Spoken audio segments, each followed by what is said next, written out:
இப்படி போச்சுன்னா கண்டிப்பா நான் மொத்தமா மயங்கி விழுந்துடுவேன்.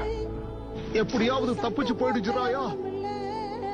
நருட்டோ, நான் உன்னை முழுசா நம்பியிருக்கேன்.